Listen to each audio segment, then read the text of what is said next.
Hello, and welcome to Speak Honest. I am your host and certified relationship coach, Jennifer Noble.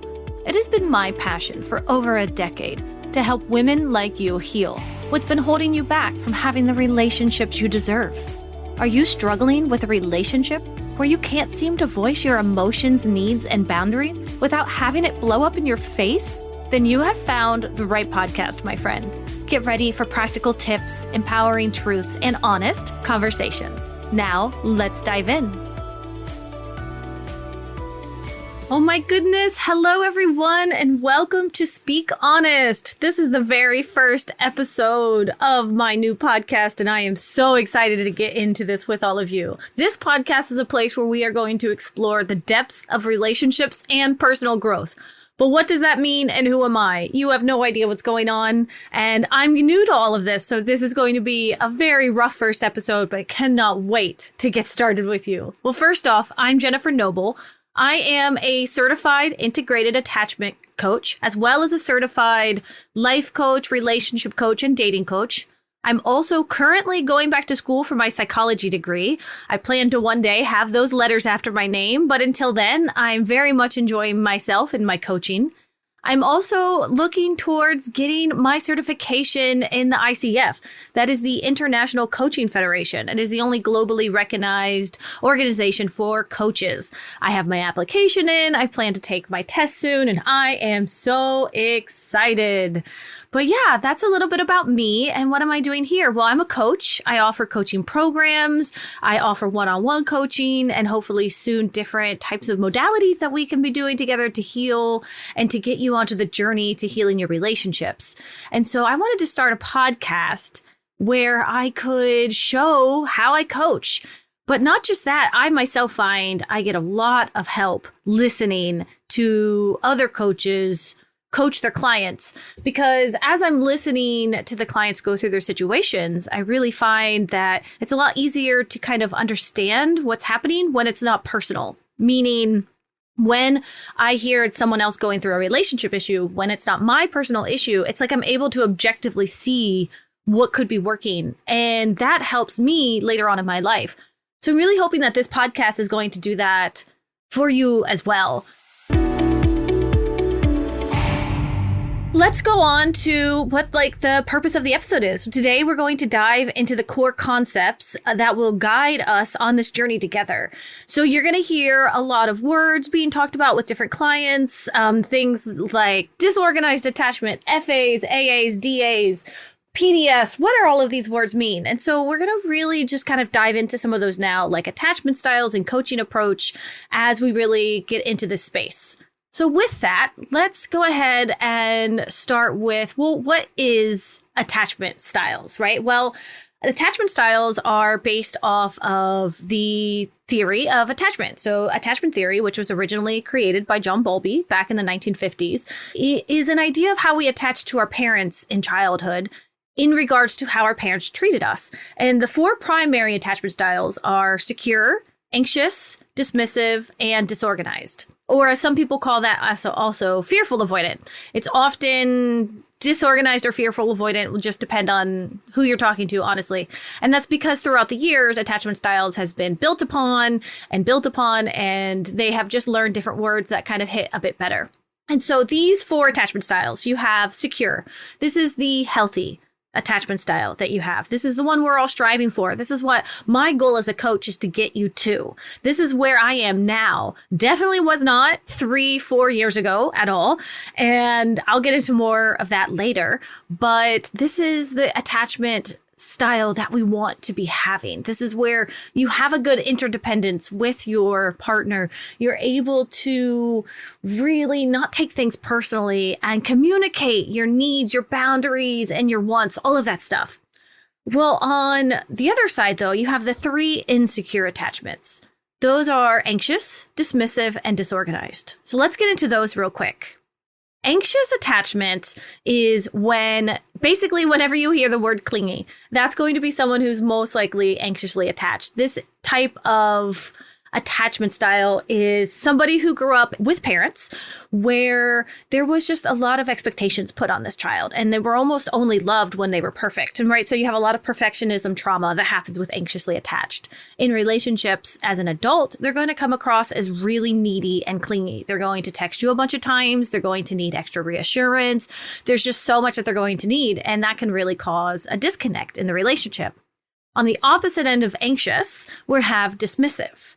And a dismissive avoidant attachment style is someone who's going to be the complete opposite of an anxious, honestly. They are someone that when they get stressed out or when they get overwhelmed, they need to pull away. They need to take space. These are the types of people that you'll often hear, be like, whoa, okay, that's like, I'm never going to be good enough for you. If anyone has ever said that to you, then they're most likely a dismissive avoidant because they just have this innate feeling inside of them that they're not good enough. And so they need to take space away from that. In childhood, they were most likely left to be quite independent. Their parents expected maybe even very little of them to an extent, or they just ignored them. There's a lot of neglect that happens with children that grow up with a dismissive attachment style. And then in between here, in between the anxious and the dismissive, we have disorganized.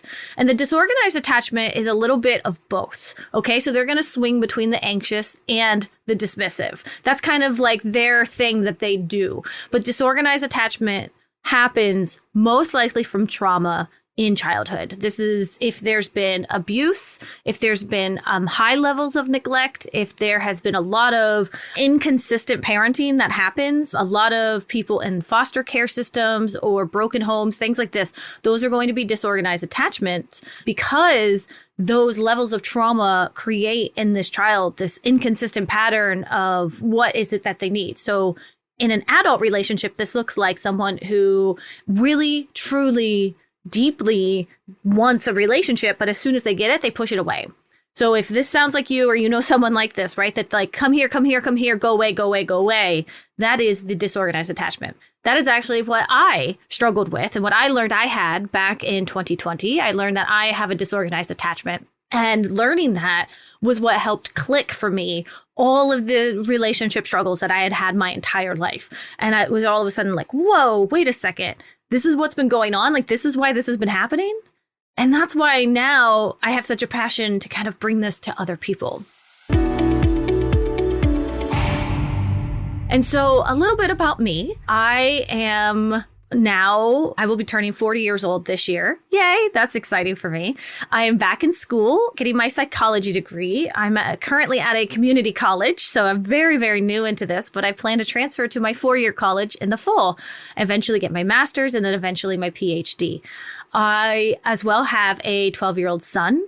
I am currently recently remarried, which would also mean that I was divorced. This happened in 2019. So I've had definitely my ups and downs when it comes to relationships. In between my marriage to my now husband and my ex-husband, I had a whirlwind relationship with a man who broke me, and just everything that I am today is because of that relationship, honestly. Like, it destroyed me. And also the pandemic happened at the exact same time. So who knows which one came first, right? But that was one of the hardest relationship breakups that I had ever been through. Way harder than my 12-year marriage. This 5-month fling, whatever it was that I had, was so much like emotional distress inside of me. And that's when I had to figure out, how am I going to do this? And that's when I joined what is called the Personal Development School. Some of you may know this, especially if you listen to me and you know me for a long time. There's a lot of us in this. The Personal Development School by Thais Gibson. Wonderful school. Amazing, right? And throughout Thais's school, throughout her courses, she's really taught me the ins and the outs of how to shift my attachment style. So when I first started learning about attachment styles, I was under the impression that this is my attachment style for the rest of my life. And that is what I want to share, is that is not the case. If you're sitting there and you feel like you are anxiously attached or dismissive avoidant or disorganized, I'm telling you right now, you absolutely can shift your attachment style. I promise you. If I can shift mine, you can shift yours. Trust me. But I understand that the school is not for everyone. And so I have really worked to build up my own personal modalities for how to help get this across to more and more people. And so I've done my work and I'm trying to get like the science behind it and get all of this stuff. But a lot of my research and a lot of my information does come from the personal development school. So I highly recommend looking into it. But a lot of other places that I really love to get my work from is Gabor Mate, amazing, amazing author and psychologist. The Myth of Normal, I mean, Scattered Brains, all of these, like When the Body Says No, all of these books, I highly recommend you go read. And something that I'm really excited to do this year is actually I am now a part of Gabor Mate's Compassionate Inquiry 1-year course, where I will actually be learning how to provide compassionate inquiry to my clients later on. So this will be about a 2-year process. So I will not be offering compassionate inquiry practices yet in my coaching practice, but I cannot wait to get that going because that is something that is really important to me. In addition to Thais and Gabor, I take a lot of notes from Brene Brown. Love that woman. She is my inspiration. Dr. DeMartini, that's where he'll do a lot of the work with like the areas of life. Honestly, even a little bit of Tony Robbins. I know that seems a lot, but like his personality needs and how he breaks those down are really important and really exciting. As well as Byron Katie, her work on really trying to figure out why we're holding on to these wounds and these stories inside of ourselves. So these are all my inspirations of where I pick up all my different modalities. And then I bring in my own personal, personality with it. I'm very energetic, as you can probably hear. I have high energy, high love, high compassion. I have such a zest for life and for helping others. And I have quite a sense of humor and a no nonsense mentality when it comes to a lot of things. So you may hear me sometimes in these coaching calls really giving it to people, just really being like, I ask them a question and they kind of skirt around it. And I'm like, no, I'm going to hold you to it. Now, that might not be everyone's cup of tea, but I like to really be honest about the type of coaching that I'm going to do. I am not a soft-spoken meditation coach. You will not get a very soft vibe from my type of coaching. But what you will get is honest, truthful, compassionate, and powerful insights that I can offer. So why is all of this so important?